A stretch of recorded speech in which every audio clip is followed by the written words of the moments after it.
बिस्मिल्लाहिर्रहमानिर्रहीम। अस्सलामुअलैकुम भाई, चैनल को सब्सक्राइब भी कर लिया करें, लाइक और शेयर भी कर दिया करें, कमेंट्स भी कर दिया करें, शुक्रिया। चलते हैं कहानी की तरफ। मैंने इन दोनों को अपने कमरे में बुलाया और इस मसले पर गुफ्तगू शुरू की। 2 घंटे की बहस व मुबाहिसा और दलाइल की रोशनी में हमने जो फैसला किया वो ये था कि नंबर 1, सरदार कतई बेएतबार और साजिशी है, लिहाजा इस पर हरगिज भरोसा न किया जाए। नंबर 2, जिस तरह इसने कई पैंतरे बदले हैं, हमें ऐसा करना चाहिए बल्कि इसे मुगालते में रख कर कि हम इसके हामी हैं। हमें अपने असल मकसद यानी रानी और इसके छोटे बेटे के अमरा जवाहरात हासिल करने पर पूरी तवज्जो देनी चाहिए। नंबर 3, हमें हर दम चौकस रहना और अपने हथियार की हिफाजत करना चाहिए ताकि हमारी बेखबरी, लाइल्मी और अंधे भरोसे की वजह से दुश्मन हम पर अचानक वार न कर सके। हमें भी अपने तौर पर पैसों का लालच देकर जासूसी का ऐसा निज़ाम बनाना चाहिए जो हमें अंदरूनी हालात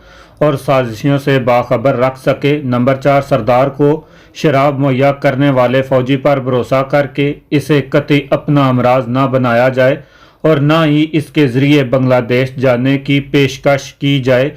इस मकसद के लिए अपने ज़राए से कोशिश की जाए। ये फैसला करने के बाद मैंने कैसर को कहा कि अपने 2 मुसल्लह साथियों के हमरा हवेली से बाहर जाकर मरने वाले मशीर के घर का पता चलाने की कोशिश करे और अगर मिल जाए तो ये पूछे कि घर में कोई अंग्रेज़ी या उर्दू बोलने वाला शख्स है। अगर ऐसा शख्स मिल जाए तो वो 2 आदमी इसके पास रहें और एक आकर मुझे इत्तला दे। मैं समझता था कि सरदार के हाथों मरने वाले के करीबी लवाकिन यकीनन तैश में होंगे और बहुत मुमकिन है कि मैं इनसे सच उगलवाने में कामयाब हो जाऊं। कैसर अपने 2 साथियों के हमरा फौरन ही अपने मिशन पर निकल खड़ा हुआ। मैंने अपनी तरफ से हत्तुल इम्कान किसी साजिश का शिकार होने से बचने के लिए तमाम इंतजामात कर लिए थे और अब मुझे रानी और इसके लड़के से मुलाकात का इंतज़ार था। अचानक ही मेरे जहन में एक शक उभरा। मैंने अपने खादमों में से एक को इशारे से समझाया कि हवेली के ज़नान खाने इससे मैं जाए और कल्पना को मेरा पैगाम दे के वो मुझे फौरी तौर पर मिलने के लिए आए।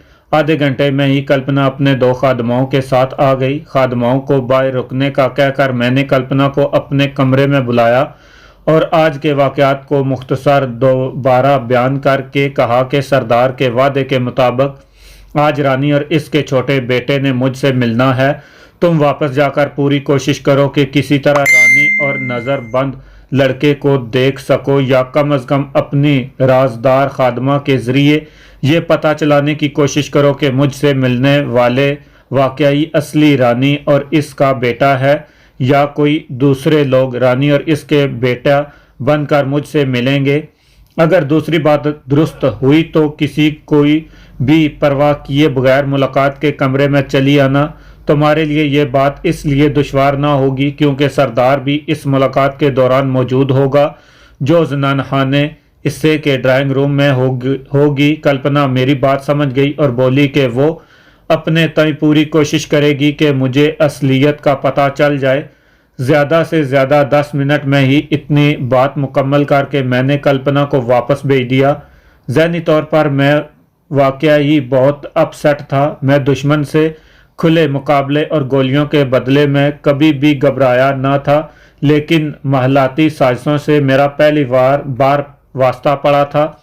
छुपा हुआ दुश्मन दिखाई देने वाले दुश्मन से बहुत ज़्यादा ख़तरनाक होता है। मुझे खूब अच्छी तरह से याद है कि 65 की पाक भारत जंग के दौरान जंगबंदी के बाद लाहौर सेक्टर में दोनों ममालिक की फ़ौजें ज़्यादा से ज़्यादा 100 मीटर के फासले पर एक दूसरे के आमने सामने मोर्चों और खंदकों में मौजूद थीं। सीज़ फायर के बावजूद दोनों अफवाज में गोलियों का अक्सर तबादला होता रहता था। हिंदू फौजी सुबह अपनी चमकती गड़वियाँ लिए हुए रफ़ा हाजत के लिए मोर्चों से बाहर निकलते थे। वो खुद तो सब्ज़ या कैमोफ्लाज वर्दी पहने होते थे, लेकिन सूरज की तिरछी शुआओं में इनकी गड़वियाँ साफ दिखाई देती थीं। पाक फौज के सिपाही इन्हें परेशान करने के लिए गड़वी का निशाना लेकर फायर कर देते। फायर होते ही भारतीय फौजी सब कुछ बीच में छोड़कर اپنی خندقوں کی طرف بھاگتے اور پاکستانی ایک یا تو فائر کے جواب میں ہزاروں گولیاں چلاتے۔ پاکستانی فوج کے ہاتھوں تو ایک کھیل آ گیا تھا، تقریباً ہر روز ہی ایسا ہوتا، لیکن بھارتی فوجیوں کی حالت خراب سے ناگفتہ ہو چکی تھی۔ بالآخر انہوں نے اپنی خندقوں اور مورچوں میں ہی رفع حاجت کا عمل شروع کر دیا۔ تعفن اور بدبو سے ان کے مورچے اور خندقوں کی حالت ایسی ہو گئی کہ وہاں چند منٹ رکنا بھی محال ہو گیا۔ 8-10 روز بعد بالآخر بھارتی بریگیڈیئر سفید جھنڈا لگائے پاکستانی کمانڈر کے پاس آیا اور بڑے متلجانہ لہجے میں اپنے بریگیڈیئر کے لیے چند رعایتیں مانگی۔ پاکستانی فوج گڈویوں کا نشانہ بنانا چھوڑیں۔ آدھی رات کو جب ہو کا عالم ہوتا ہے، پاکستانی فوجی نعرہ تکبیر لگا کر ہمارے فوجیوں کی نیند حرام کر دیتے ہیں، کیونکہ فوج پاکستان یہ نعرہ دشمن پر حملہ کرتے وقت لگاتی ہے، لہذا یہ نعرہ نہ لگایا جائے۔ پاکستانی کمانڈر نے بھارتی بریگیڈیئر کی درخواست منظور کی اور یوں بھارتی فوجیوں کو سکھ کا چین ملا نصیب ہوا۔ پھر بھی گاہے گاہے پاکستانی فوجی بھارتی فوجیوں کی گڈویوں کو نشانہ بناتے ہی رہے اور یہ حالت اس وقت تک برقرار رہی جب تک دونوں فوجیں واپس اپنی اپنی چھاونیوں میں چلی نہ گئیں۔ جب بھرپور جنگ ہو رہی تھی تو فوجیوں کو نہ تو اپنی جان کا خوف ہوتا ہے اور نہ کسی کی جان لینے کا افسوس، لیکن یہ فوجی مورچوں میں بیٹھے اور دشمن کے حملے کے انتظار میں ذہنی تناؤ کا اتنا زیادہ شکار ہو جاتے ہیں کہ بعض اوقات مورچوں اور خندقوں سے باہر آ کر اونچی آواز میں دشمن کو گالیاں دینے اور بغیر کسی ٹارگٹ کے فائر کرنے لگتے ہیں، اور اسی حالت میں نہ صرف دشمن کی گولی کا نشانہ بنتے ہیں بلکہ فوج کو ان کے مورچوں اور خندقوں کا نشانہ وہی بھی ہو جاتی ہے۔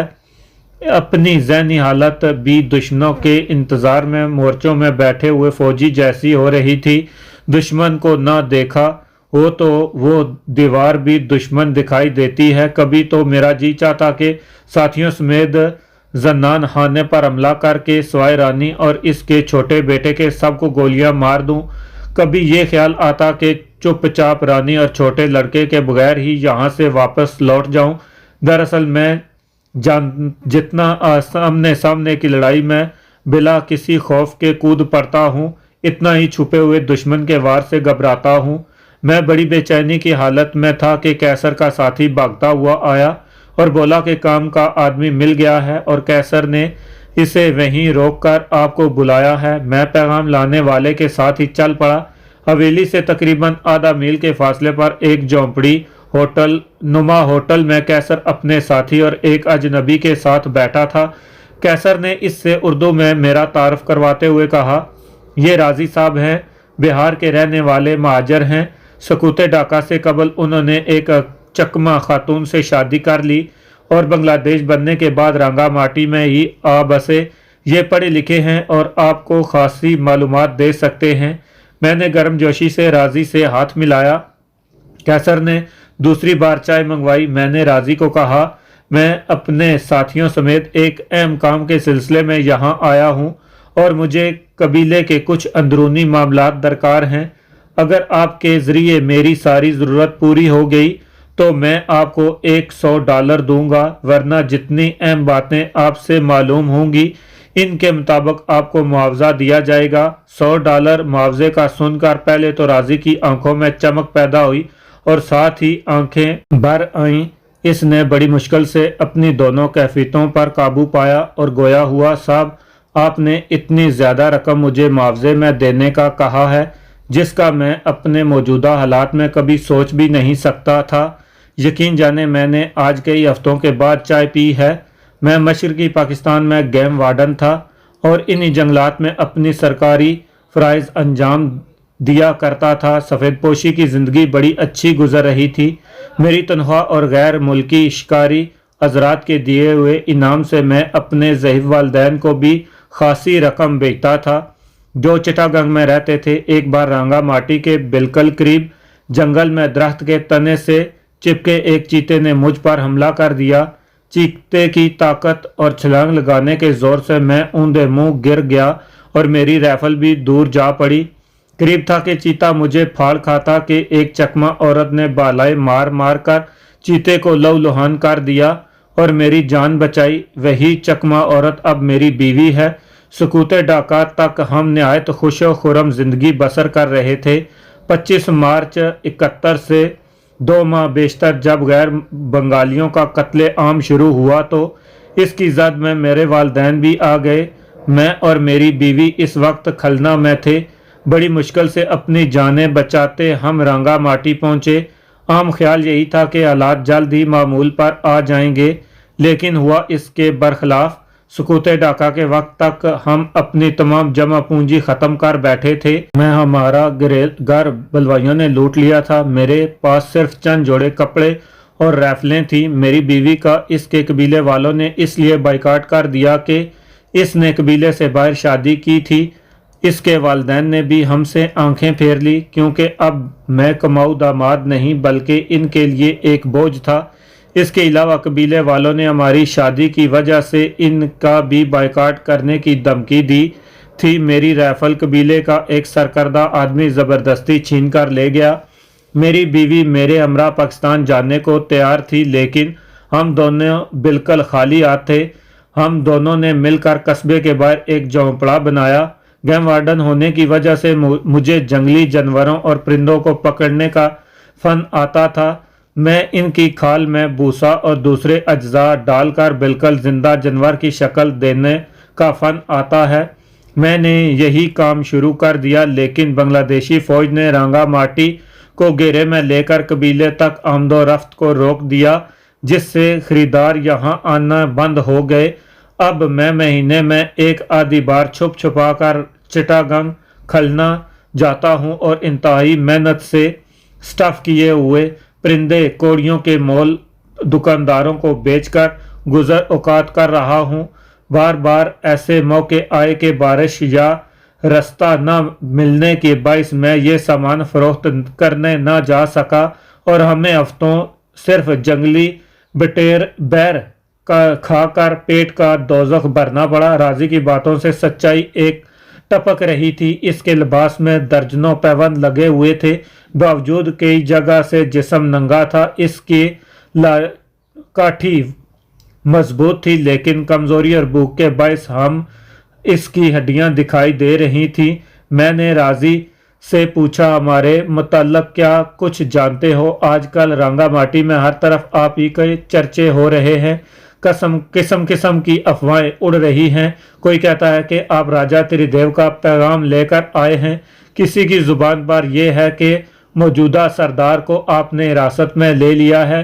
कहीं ये कहा जा रहा है कि राजा अनकरीब आप सबको हलाक कर देगा। आज मशीर आला की हलाकत और आपके सरदार के सामने हथियार डालने के चर्चे हैं। राजी ने जवाब दिया। मैंने इसकी आंखों में झांकते हुए कहा, मुझे ये बताओ कि सरदार पर किस हद तक भरोसा किया जा सकता है और क्या मारने वाला मशीर भी सरदार बनने की ख्वाहिश रखता था? राजी ने हलाओं में देखते हुए जवाब दिया, इक़्तिदार के असूल की ख्वाहिश किसे नहीं होती। मशरक़ी पाकिस्तान के बांग्लादेश बनने के पीछे यही ख्वाहिश कार फरमा थी। भुट्टो को मशरक़ी पाकिस्तान से एक सीट भी नहीं मिली थी और मुजीबुर रहमान को हुकूमत भुट्टो को कबूल न थी।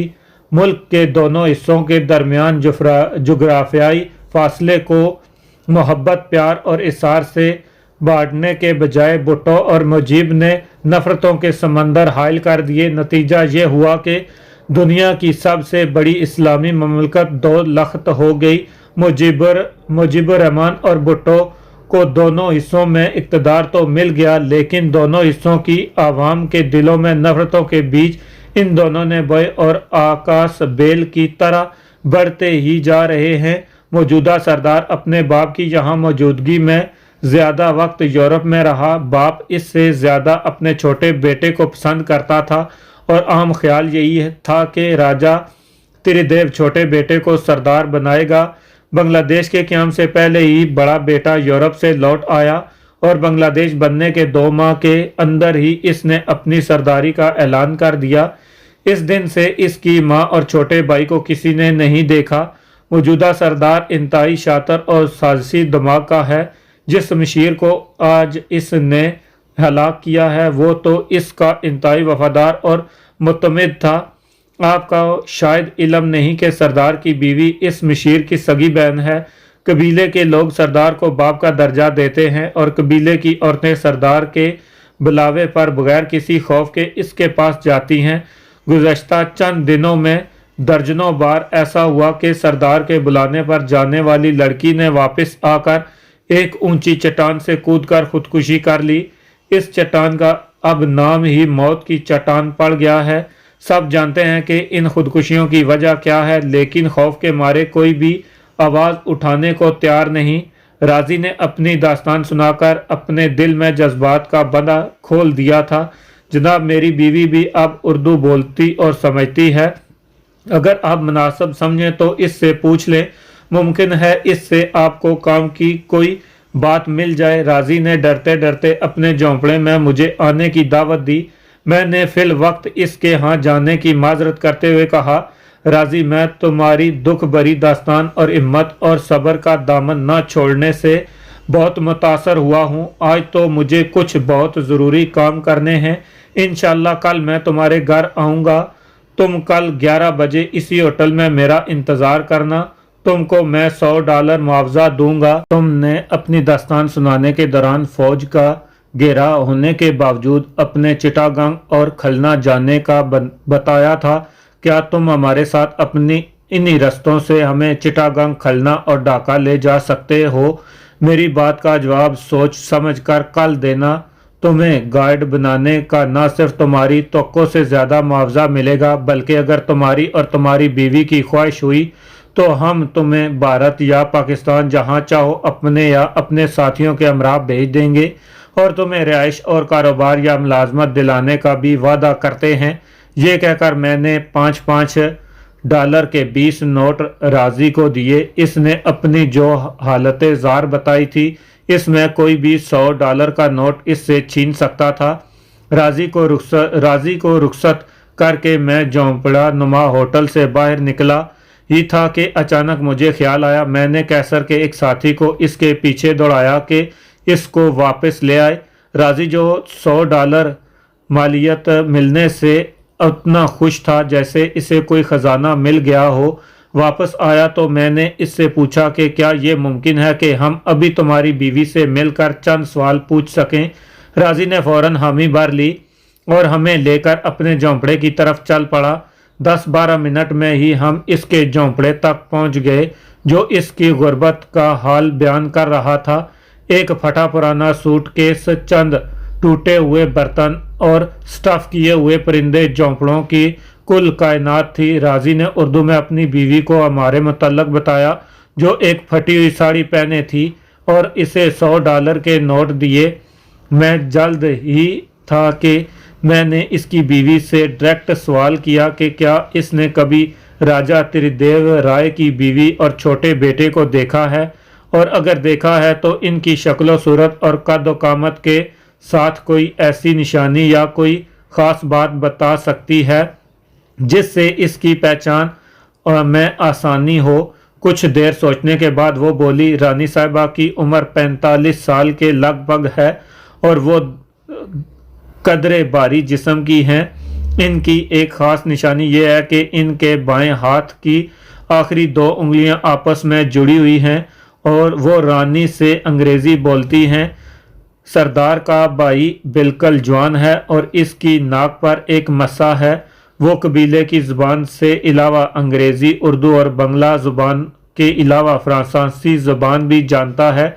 ये जिस्मानी निशानियाँ तो मैंने ख़ुद देखी हैं, जबकि मुख्तलिफ़ ज़ुबानें जानने के मुताल्लिक़ मुझे एक सहेली ने बताया था जो हवेली में खादमा है।